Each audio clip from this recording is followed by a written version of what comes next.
Thank you. So, Ms. Gormley, my first question then is about the limitations, if any, of the current legal approach in the UK, of course, to violence against women. And really the question is, what are, in your view, having this experience that you do have, the current or main limitations on the legal approach to violence against women?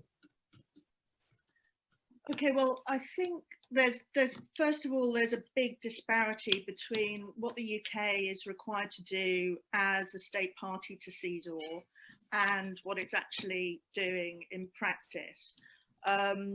So what we have with the CEDAW practice is a huge amount of expertise on the part of the committee. You know, they review the state of law and practice in pretty much every state in the world. There's only 2 countries that aren't state parties to CEDAW. So violence against women is a huge part of those regular periodic reviews that each state undertakes. It's a process of constructive dialogue between the state party and the CEDAW committee about its laws, its practices, and also the shortcomings and the initiatives that need to be developed and changed for women's equality to be made real in practice. So the CEDAW committee has a consolidated approach on thematic issues, which are condensed into what are called general recommendations. So the CEDAW committee had 2 general recommendations, General Recommendation 19 in 1992, which was then updated by General Recommendation 35 in 2017. And these are just a big compendium of how law and practice and provision of services need to work together in order to really make sure that women and girls are protected from gender-based violence, or if they are subjected to gender-based violence, that they then have access to justice. So what we have is, just as I said at the start, a big disparity between the really comprehensive approach that states are supposed to have and actually what the UK does in practice. And you'll have heard, I'm sure, from a lot of experts on the shortcomings in UK's practice relating to violence against women at the moment, the patchiness, the lack of consistency. And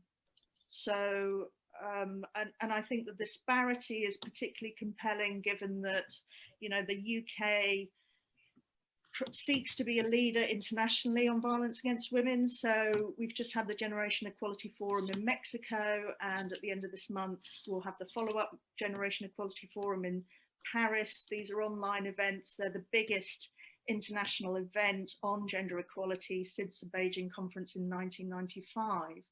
And the UK is taking a leading role as a commitment maker on violence against women.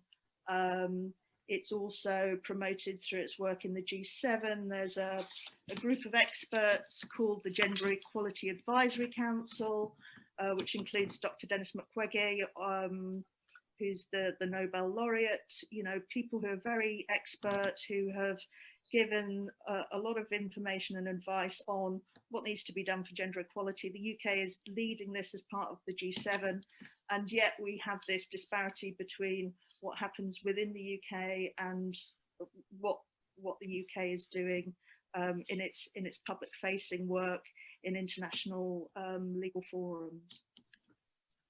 Thank you.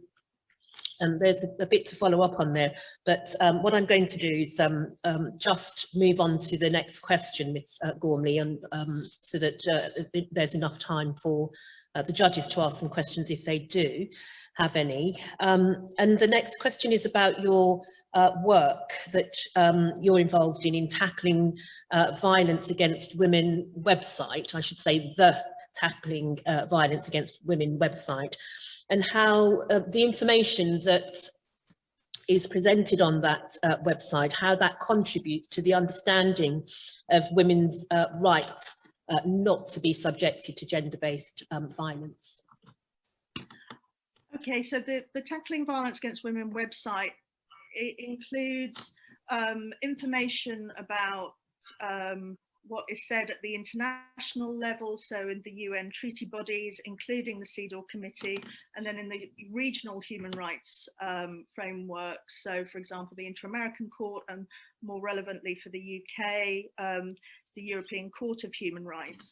And it outlines both the treaty obligations, the recommendations by political bodies on violence against women, but it also has case summaries of all the cases in the UN treaty system and in the regional human rights system about violence against women. And each case is really the story of a woman's experience of violence and how the state action or inaction contributed to that.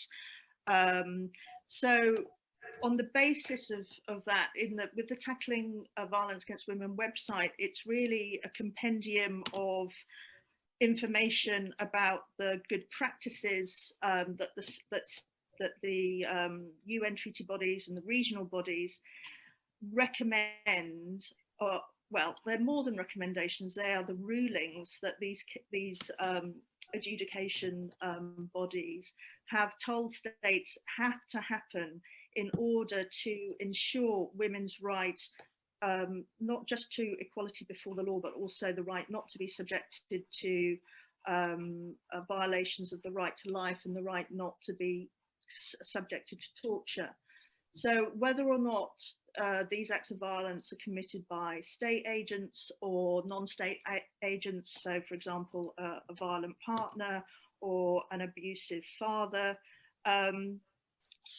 there is a very comprehensive approach and a body of knowledge about what needs to happen in terms of law and practice to both prevent violence and to provide access to justice for women. And we have an increasing awareness, particularly through the work of the Istanbul Convention, the Grevio Committee, compiling understandings of what needs to happen, just basic understanding. And currently, you know, that kind of information isn't being applied in the UK context. Thank you.